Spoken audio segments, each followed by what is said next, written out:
Bismillahirrahmanirrahim. Assalamu alaikum my dear students. Welcome in the class of Computer Science second year.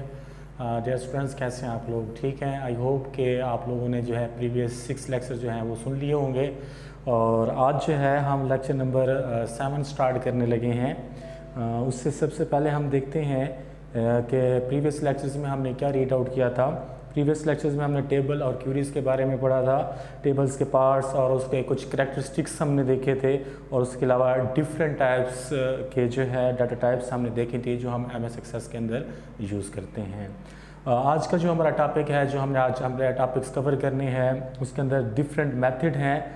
Table को कैसे modify किया जाता है, relationship क्या होते हैं, चेक स्पेलिंग क्या होती है, उसके अलावा जो है रिफरेंटल इंटीग्रिटी क्या है, सॉर्टिंग क्या होती है और उसकी टाइप्स क्या है. आज हम इसको कवर करेंगे.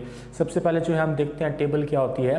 Table is the most important object of database. मतलब कि डाटाबेस का सबसे मेन ऑब्जेक्ट जो होता है वो टेबल ही होता है, क्योंकि टेबल की मदद से ही हम किसी डाटे को ऐड करते हैं, डिलीट करते हैं, मॉडिफाई करते हैं, इंसर्ट करते हैं वगैरह वगैरह. उसके बाद हमारे पास एडिंग रिकॉर्ड क्या होता है. सेम वही बात है. एडिंग रिकॉर्ड में हम किसी भी किस्म के डाटे को डाटाबेस के अंदर क्या कर सकते हैं, ऐड कर सकते हैं. और इसके अगर आप लोग देखें लेफ्ट साइड पे एक स्टैरिक का बटन होता है, तो स्टैरिक का बटन इस बात की कहीं दहानी करता है कि आपने नए डाटे को कैसे ऐड करना है. उसके बाद जो हमारे पास आता है एडिटिंग रिकॉर्ड का क्या मतलब होता है. एडिटिंग रिकॉर्ड का मतलब ये होता है कि कोई आपने कोई डाटा ऐड किया है, अगर आप उसके अंदर कुछ चेंज करना चाहते हैं, कुछ तो बदल करना चाहते हैं, तो आप उसको क्या कर लेंगे, एडिट कर लेंगे. उसके अलावा हमारे पास डिलीटिंग रिकॉर्ड आता है. डिलीटिंग रिकॉर्ड का मतलब ये है कि कोई डाटा आपने डाटाबेस के अंदर स्टोर कर रखा है और उसकी आपको फर्दर ज़रूरत नहीं है, तो आप क्या कर देते हैं, उसको डिलीट कर देते हैं. डिलीट करने से ये होगा कि आपकी स्पेस जो है डाटाबेस की वो इंक्रीज़ हो जाएगी. उसके बाद इंसर्ट रिकॉर्ड का मतलब ये होता है कि कोई न्यू डाटा को आपने डाटाबेस के अंदर इंसर्ट करना है, उसका इंदराज करना है, तो आप क्या करते हैं, इंसर्ट रिकॉर्ड को यूज़ करते हैं यहाँ पे. उसके बाद जो है हमारे पास आता है रिसाइजिंग रोज़ और कॉलम क्या होता है. रिसाइजिंग रोज़ का मतलब ये होता है कि आप रोज़ के साइज़ को जो है वो आप छोटा कर सकते हैं, बड़ा कर सकते हैं, उसकी हाइट बढ़ा सकते हैं, उसकी हाइट्स को कम भी कर सकते हैं. इसी तरीके से कॉलम्स भी ऐसे ही होता है कि कॉलम्स की विड्थ जो है आप उसको चेंज भी कर सकते हैं, उसको मैक्सिमम कर सकते हैं, मिनिमम कर सकते हैं, उसकी हाइट बढ़ा भी सकते हैं और हाइट कम भी कर सकते हैं. इस तरीके से हमारे पास फ्रीजिंग कॉलम होता है और हाइडिंग कॉलम होता है. हाइड का मतलब ये होता है कि कोई ऐसा कॉलम जिसकी आपको ज़रूरत नहीं है, आप क्या करते हैं, उसको फर्दर हाइड कर देते हैं. वो हाइड जो होता है आर्जी तौर पे होता है, परमानेंट तौर पे हाइड नहीं होता है.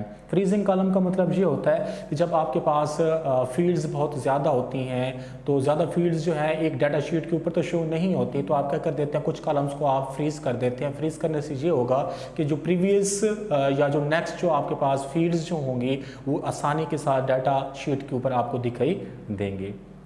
उसके बाद रिलेशनशिप क्या होता है. रिलेशनशिप एक लॉजिकल कनेक्शन होता है बिटवीन एंटिटीज़ के दरमियान में या बिटवीन टेबल्स के दरमियान में.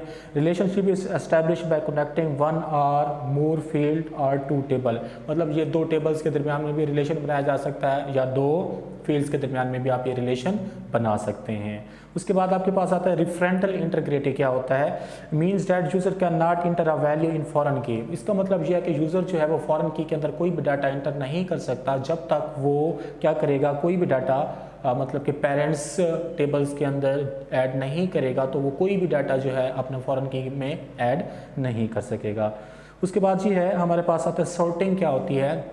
सॉर्टिंग का मतलब ये है कि डाटे को तरतीब लगाना, डाटे को असेंडिंग ऑर्डर में, डिसेंडिंग ऑर्डर में तरतीब लगाना, ये क्या कहलाता है, सॉर्टिंग कहलाता है. इसके दो टाइप्स ही हैं, असेंडिंग है और डिसेंडिंग है. असेंडिंग में क्या होता है कि ऐसी टेक्निक है जिसमें जो स्मॉल डाटा होता है वो सबसे पहले होता है, बिग डाटा जो होता है उसको हम एंड में रख देते हैं.